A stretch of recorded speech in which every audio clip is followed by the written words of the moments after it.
Hello বন্ধুরা, শুভ দুপুর। তো আজকে চলে এলাম তোমাদের সামনে গোলাপ নিয়ে। এটা কি বলো তো বাটির বন্ধুরা, আমি একটু সামান্য সরষের তেল দেবো।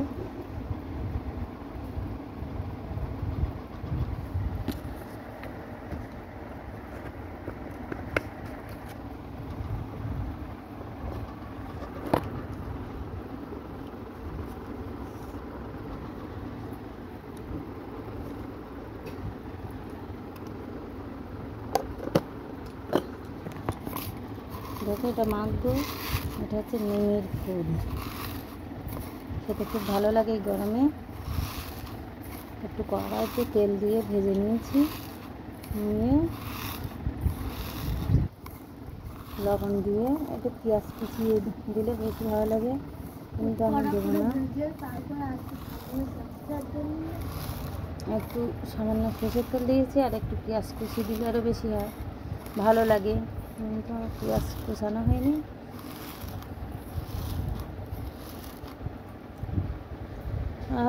দারুণ সেন্ট।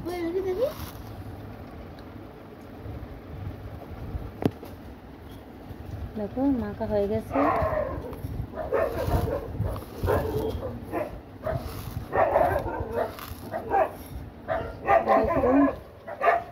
একটু বড় মশলা দেবো অল্প করে।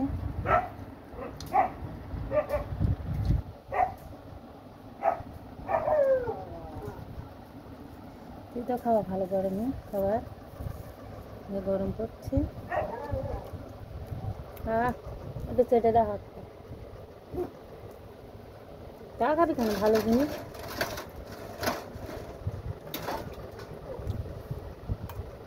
তো বন্ধুরা, আজকে রান্না করেছি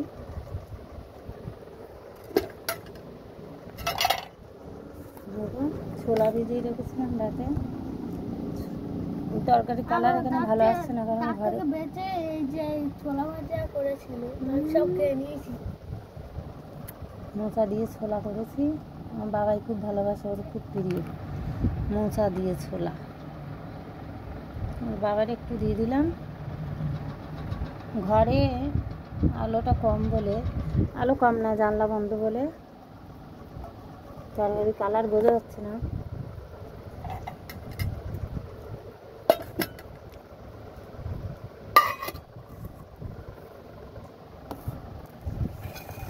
আমি তো দেখো রান্না করেছি। আমার মা মাছ নিতে দেয়নি, কিন্তু মাছ খেতে ভালো লাগে না। এবার মা যদি মাছ না খায় তা আমাদের ভালো লাগে, আমি তো মাছ খাই না। জামাই বলছে কেউ মা খাবে না, কিছু না, মাছ নিতে হবে না। আমার বর্মজে তো নিরামিষ একদিন খেতে পারে না, খায় পূজা আশ্রা করলে তখন খায়, কিন্তু এমনি সময় খায় না, এমনি সময় খাবেই না। তাই ডিম ভেজে দিয়ে পুঁই শাক দিয়ে আলু দিয়ে তরকারি করেছি। পুঁই শাকটা ভাব দিয়ে ফেলে দিয়েছি, পুঁই শাক আলু দিয়ে তরকারি করেছি। তো আজকের দুপুরের রান্না কেমন লাগলো তোমাদের কমেন্ট করবে বন্ধুরা। আমি আগামীকালের রান্না দেখাতে পারিনি, কারণ শরীরটা ভালো ছিল না। ও বাবাই, ব্যাগটা কই? ব্যাগ।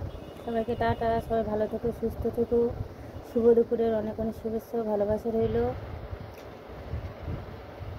সবাই ভালো থেকো, সুস্থ থেকো, সাবধানে থেকো, জল খাবে বেশি বেশি করে। টাটা।